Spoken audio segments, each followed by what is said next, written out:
Today I'm going to be reviewing FrogTape, 1 inch wide. It's green. Let me show you what it looks like. Just pull on the corner there to open it up. This container keeps it fresh. It's nice to have. This is what it looks like. It's painter's tape.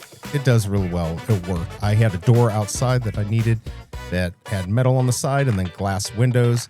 So I just put it on there and it worked.